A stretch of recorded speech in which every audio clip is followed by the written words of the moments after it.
darsu 3 faslun 11 kaminhajul muslim al maddatu thamina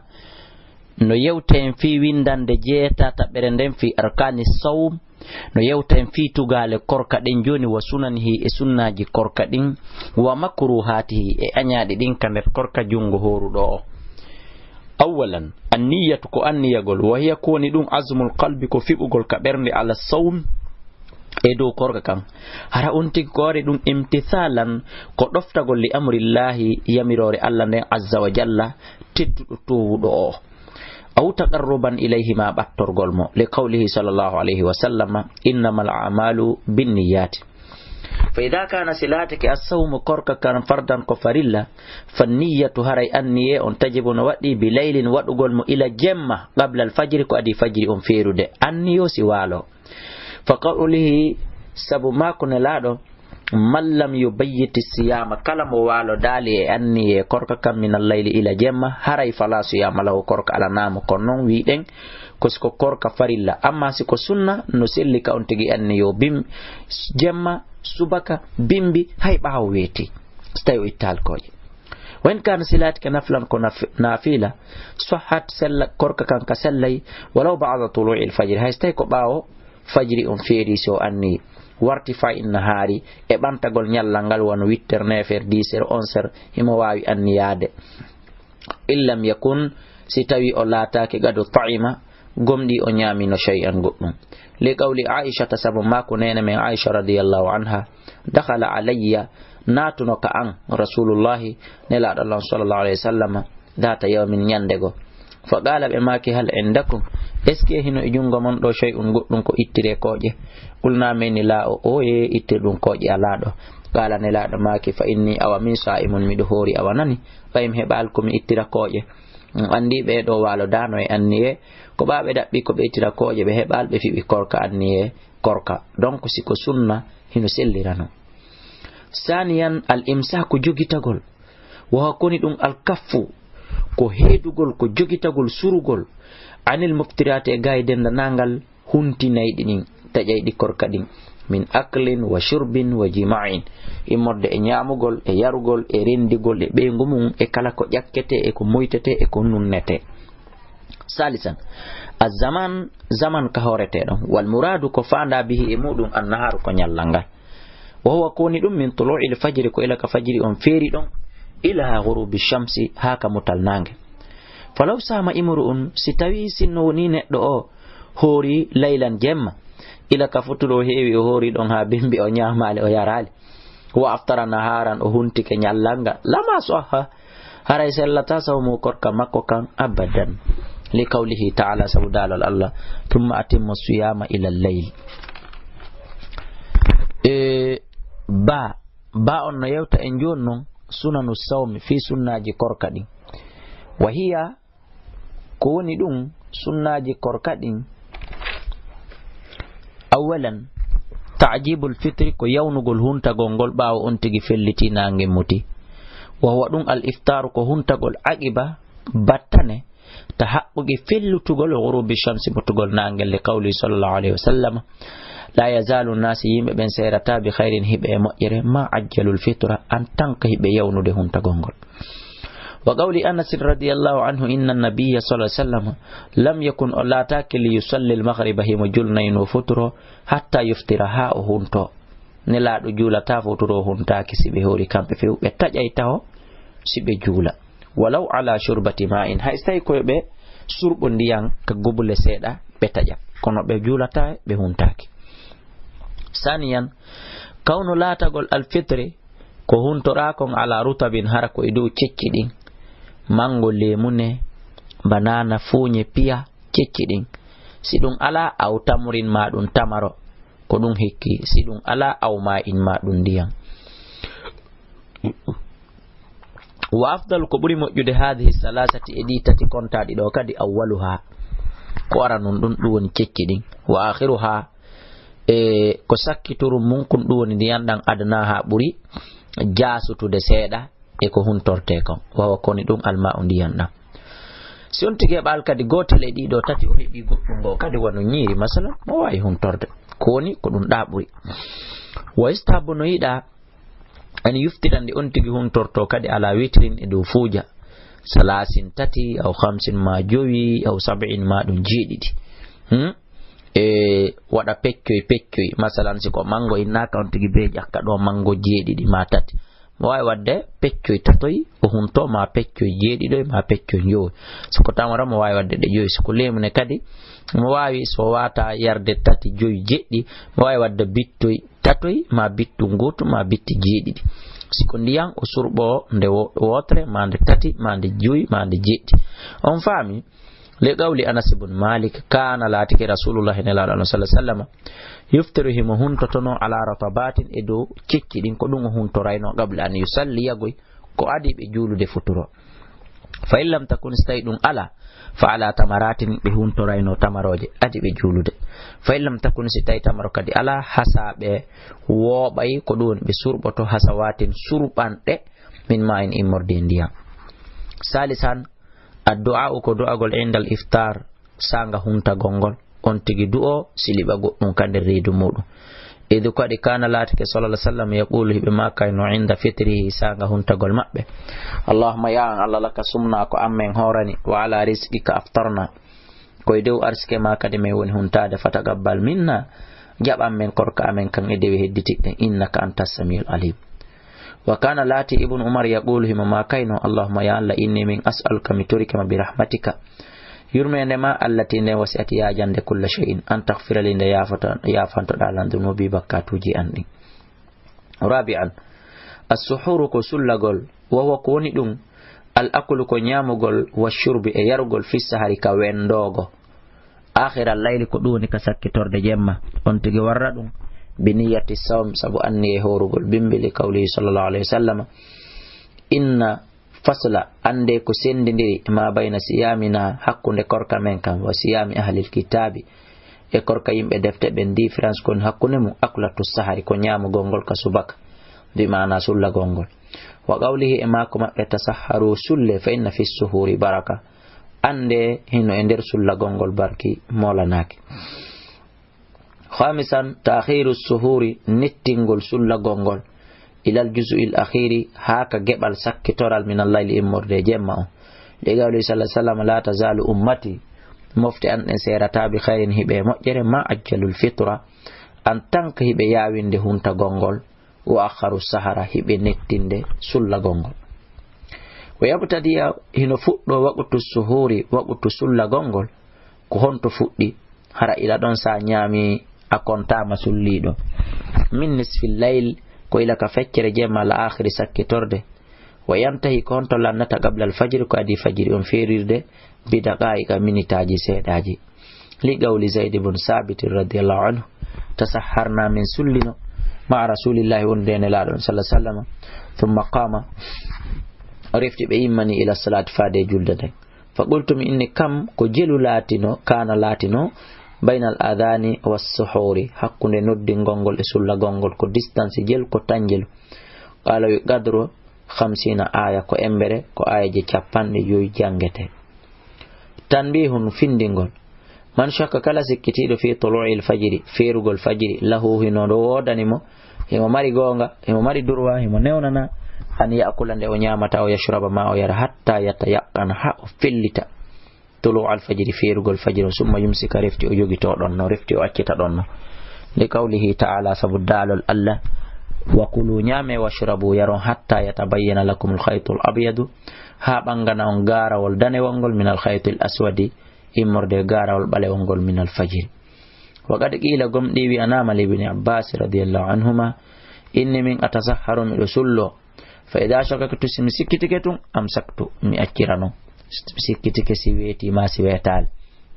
fa qala la Abdullah ibn Abbas wi ani mo hida falji nano kulu nyaamu ma shakakta kala ko sikkitita en tant que si sikkiti ko jemmani kana jemmani nyaam hatta la tashukka ha fellita enele hewti ka duwa hattinede don jim makruhatu sawm no yewta en fi anyadi din ka korka yukrahu hino anyana lisa'imi horu don umurun fi akuji min sha'aniha immorde e fiyaake mudum on al ifta'u koko nabata ila fasadi sawmi faade bonugol korka kan kanji tigi di bonnata kono sabu majji hino naba neɗɗon faade bonugol korka kan wa in kanat sidi latike fi haddi dhatiha e kerol majji kanji tun tufsidu sawma korka kan bonay wa in kanat hay sidi latike fi haddi dhatiha e nder kerol majji kanji tun tufsidu sawma la tufsidu sawma laamu no hani wonde do lama lif no hani wonde do kono min ka deftere anga ala no gasara no monti wa in kanat sidi latike fi haddi dhatiha e majji kanji tun ta ko kanji tun on tigi wadi hatta la tufsidu sawma aray korka kan bonata haray di bonnata korka kono bay ko buri kon di nabay on tigi ha o yawtoya wa yakuni dum awalan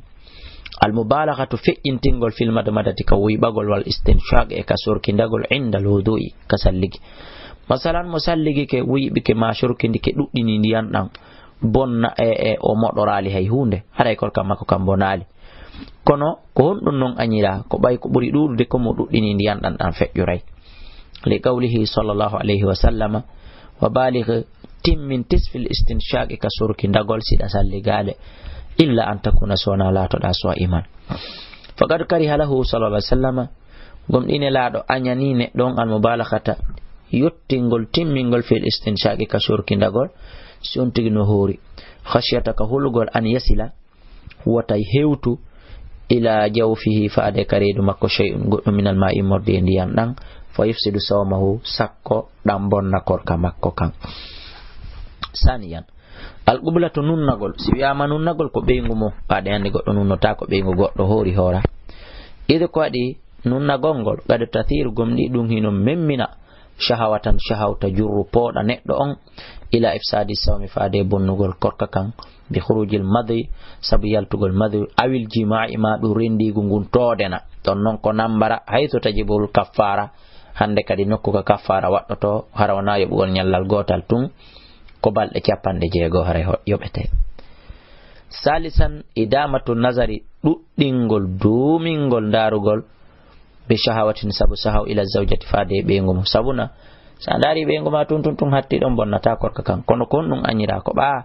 sa daarimo pandi ko iblisa no foludema yaha e makko rabi'an naybun alfikru mijitagol fi sha'anil jama'i fi fiyakire ndigu kañum e ɓeygu mum no feƴƴinirta ka danki dum don fo ko anya dum khamisan jawabun allamsu memirgol bil yadi jungo ngo lil mar'ati sonnajo on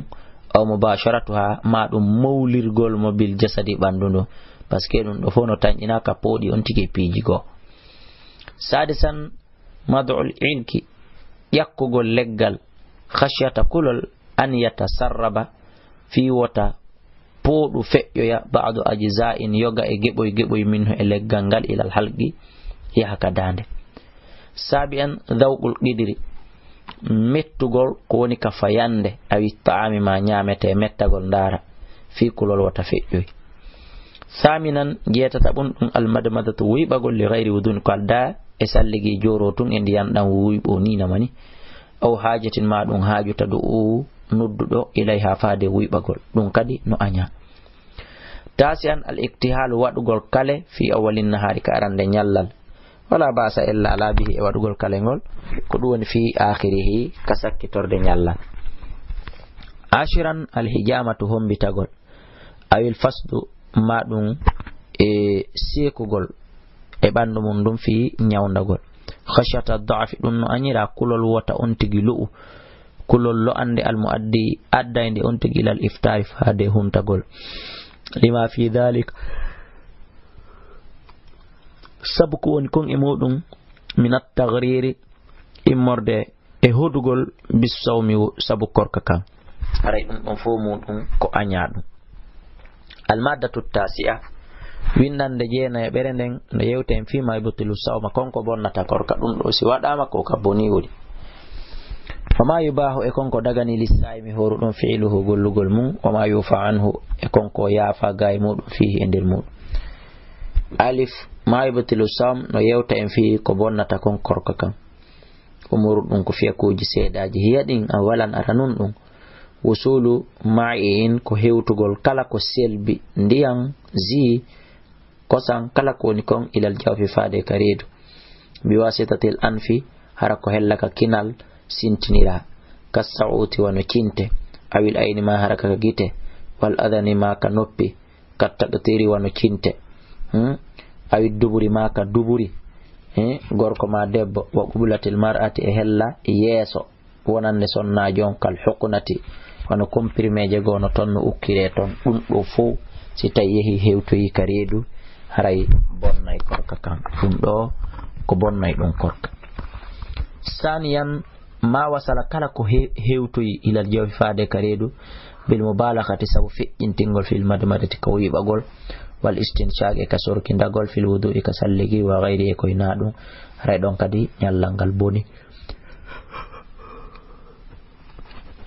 selon o sheikhujo do ko maki ko salisan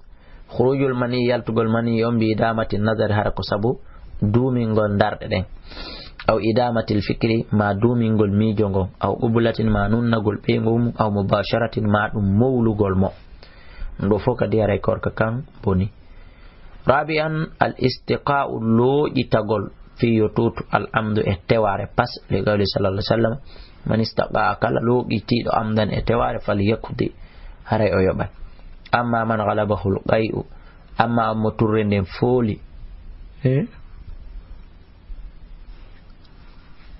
faqa aw tuti biduni ikhtiyarihi ko alday subagol makko fala yafsidu sawmahu waray dum don bonnata korka makko kan khamisan al aklu aw sharbu aw al watu nyamugol ma yargol ma rendugol beyingu mu fi hali al ikrahi der al hali force gol goddo force mo sa wada ali gotel di o warete ala dalka e domu on tigi wada ray don kadi nyallangal boni sumayo boni sadisan man akala on nyamudo wa shariba o yari zannan haramo filliti baqa allaydi heddagol jemara mo filliti wetale o nyama summa tabayyana la rafti banganema e tulu ul fajri ja fajri feri no wetino o do kadi yoba sabian man akala on nyamudo o sharaba ma o yari nasiyan har o yejjuto nyalorma summa yumsiku rafti o jogito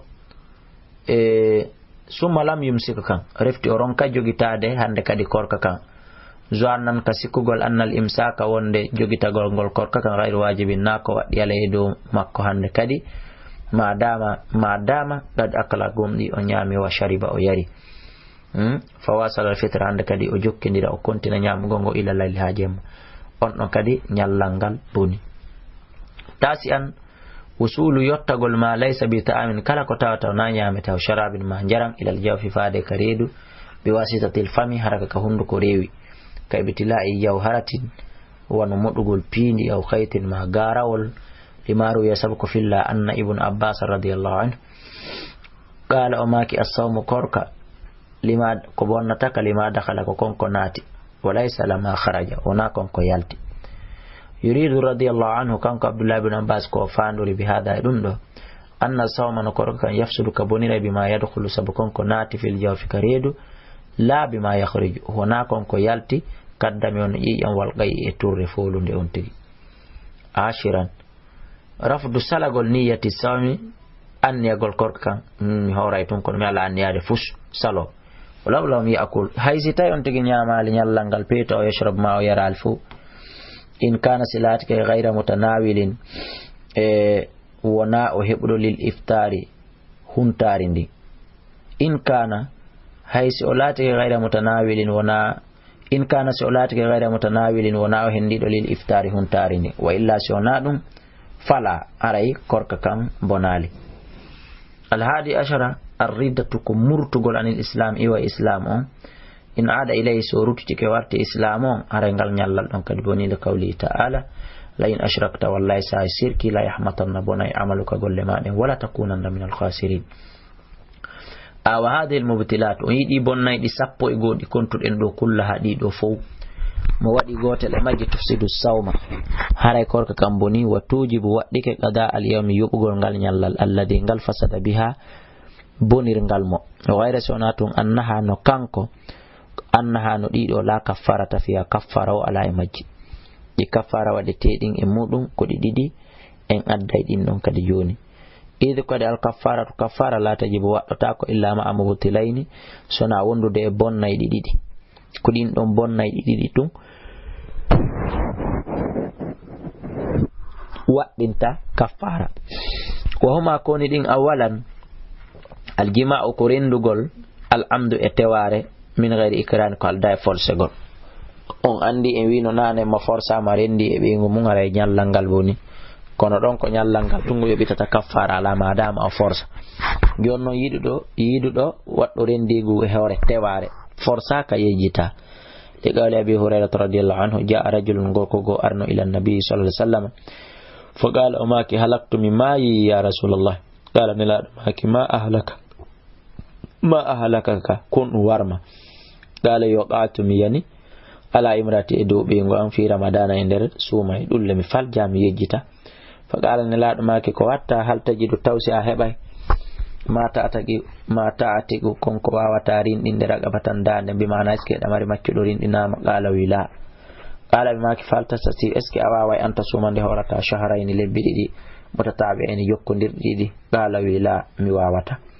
ala bimaki falta jidu tawsa heɓay ma tut'imu konko wawata nyamminde miskinaɓe 60 bala wila mi mara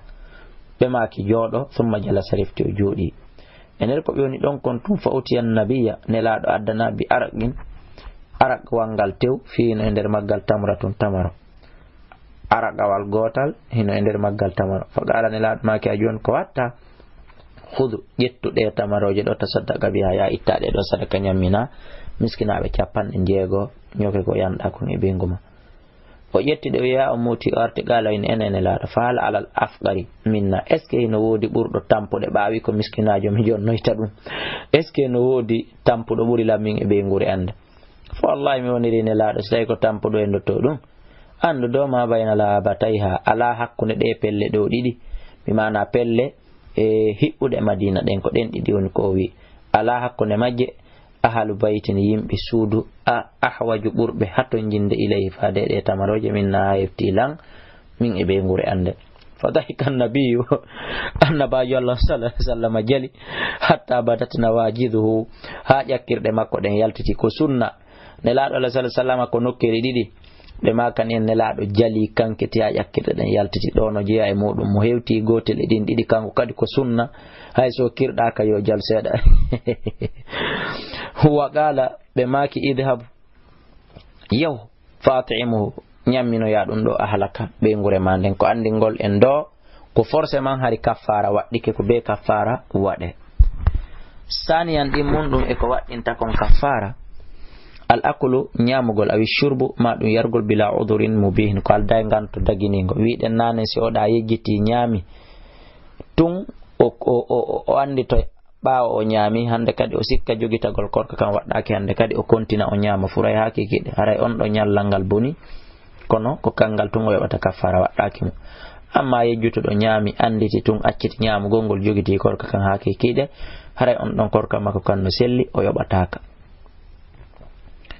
inda abi hanifa nokku ka abi hanifa wa malik e ka malik rahimahumallahu yalla yurme ɓe wa dalilu ma dalil maɓɓe on anna rajula no gorko go aftara o huntino fi ramadana ene suuma e fa amarahu nabi sallallahu alaihi wasallam nelaɗo Allah on yamirimo an yukaffira nde watta kaffara wa hadis abi hurairata e hadis abi hurairata radiyallahu anhu qala wi jaa rajulun gorko go arno ila nabi sallallahu alaihi wasallam fa qala wi aftartu mi huntike yawman nyallal fi ramadana nder suuma e mutaammidan e hore teware fa qala sallallahu alaihi wasallam nelaɗo maki ko watta ati ragabatan yawrindina dande aw summa hora shaharayni lebbi ɗiɗi mutatabi'an jokkodirɗi ɗiɗi aw at imma ɗum ñammina 60 miskinaɓe 60 haray kala tewiɗo ko ɗum woni ñaami ma yari e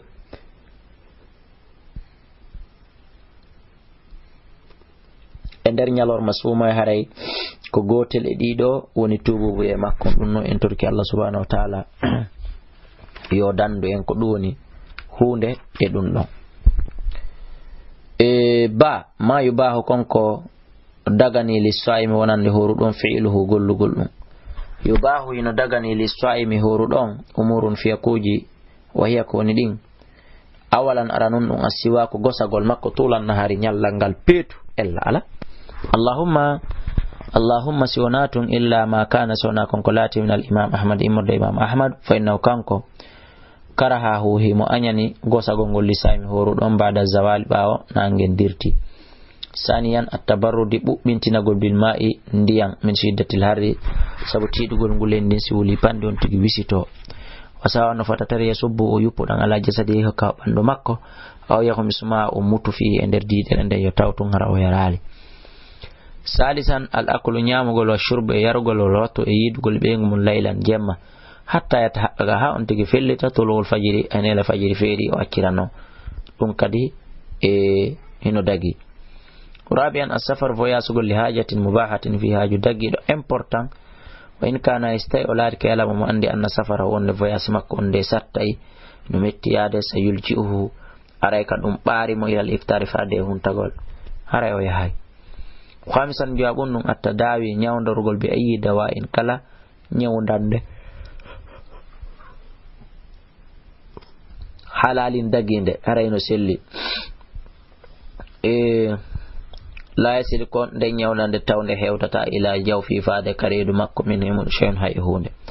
wonano wattugol ndiyam ma wattugol ƴiƴam dum don bonnay korka o min dal kanu jamu istimal ibrati gollitirgol pikir illam takun stayni la taklit ta'diya lit tughdiya ko pikir wonande nyammino bi mana pikir jiga on tomo pikedi wele take ma don de take on pikir don kadi bonnay korka kan sabu ko isar inira goddo horu ko fiyo yi umusen din o hula Allah o andana miskinabe tampube be sadisan mad'ut ta'ami yakugol nyamete le tefili saghirin fi paykun tusukun la yajidu tawkun hebal man yamdagu lahu ko duwoni ommo no jakkana mo ta'ama ho nyamete makko on mamun muncana mo alladhi on nyamete le mo andana horema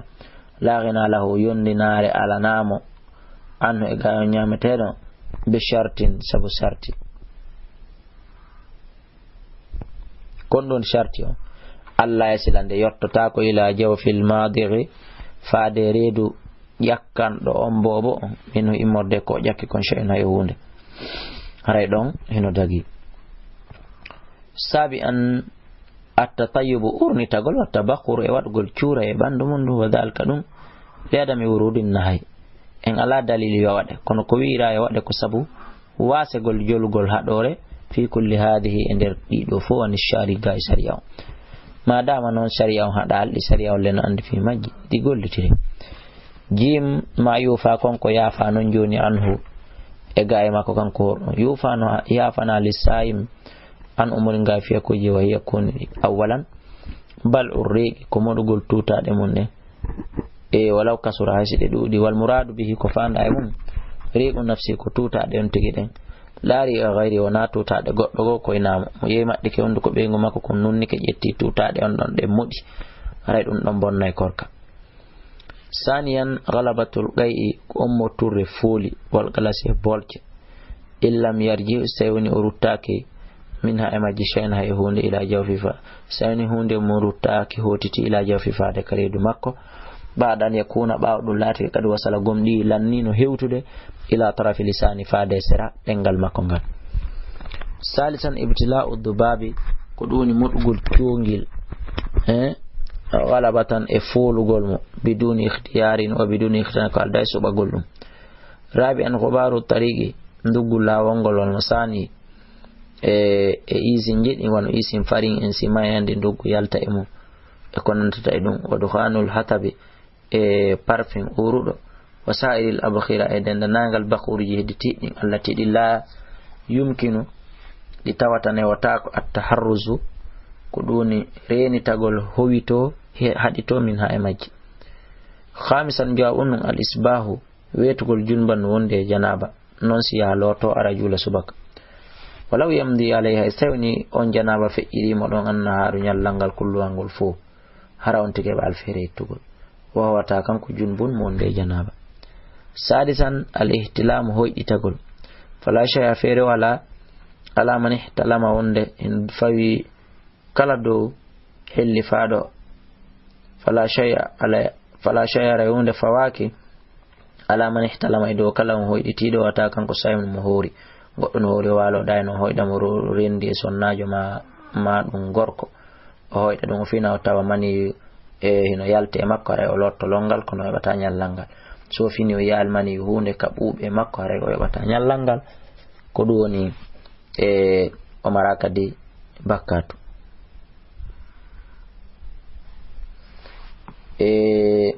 li hadis sabu hadis arɗo kanelaɗo makko rufi alqalamu an salasatin anil majnuni hatta yuafiqa wani naimi hatta yastaqiza wani sabi hatta yahtalima andi en fiɗi oɗo hadiseje laaɓi buy ko ɗum haɗi mi yiltito e firugol mo saabi an jeɗɗaɓun ɗum ala kolu ñamugo a shurbu ma yargol khata an kafaljugol aw nisyanan ma kay jutugol illa anna malikan so nato imam maliki yara kanko mo yi anna alay wonde no fawi neɗɗon algada yoɓgol fil fardi so tawi ko farilla o yejjiti o ñaami kahtiyaten minhu ka renagol rento e muɗum fiyo daɗo amma nafulu amma nafila on fala gada alayhi battata haray ɗon kan yoɓugol fawakimo few ɗon yeddodiraka ligaɗo sallallahu alaihi wasallam manase kala yejjutuɗo o tawi kanko sa'imun himo hoori fa akala ko ɗum woni o ñaami aw shariba ma o yari falyutimma yo timmi sawma korka makko hara o walanali goto fa innama atamahu la yo andu aɗa kolla ñamminimo wasagahu o yarnimo o gawɗi sallallahu alaihi wasallam man aftara kala huntinɗo fi ramadana e nder lewru suuma e ndu nasiyan hara o yejjuto fala qada alayhi kala huntiɗo kan na huntiɗo kala huntiɗo acca hakke momre nde wayi wasi ara jemma on luggi neɓata mi ɗaɓɓa darorde on huntiɗo e nder lewru suuma e hara o yejjuto fala qada alayhi hara yoɓugol fakim wala kafarata wona kafara kadi almadatul ashiratu windande sappaɓere nden fi bayanil kaffara ne yewten fi ɓangandu e kaffara wal hikmati e nafore min ha kon koyemu alif al kaffaratu kaffara al kaffaru ko woni kaffara ma yukaffiru bihi ko konko hoɓɓitanta neɗɗo o e biddanbi bakkatuji almutarattabatu jokkodirɗi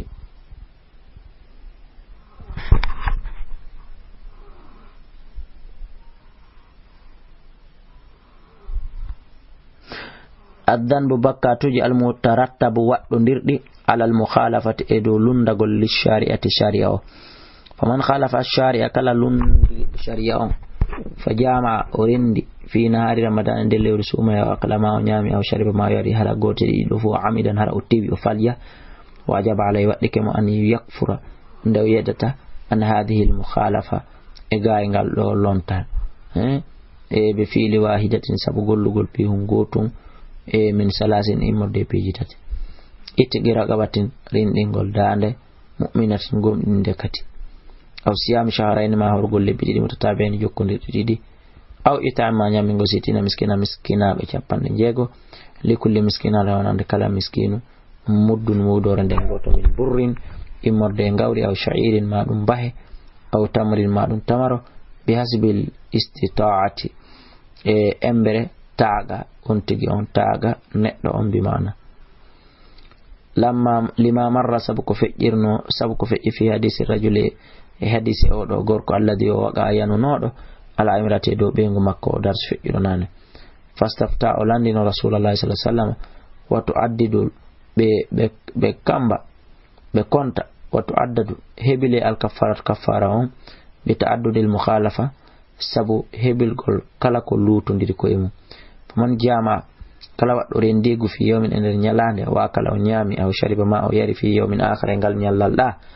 haray fa inna alay ande fawikemo kaffara tayni kaffaraji ɗiɗi so tawi noon fof ko ñallal goto alaɗay ko kaffara goto ba alhikmatu no yewta en fi nafoore nden fil kaffara e waɗgol kaffara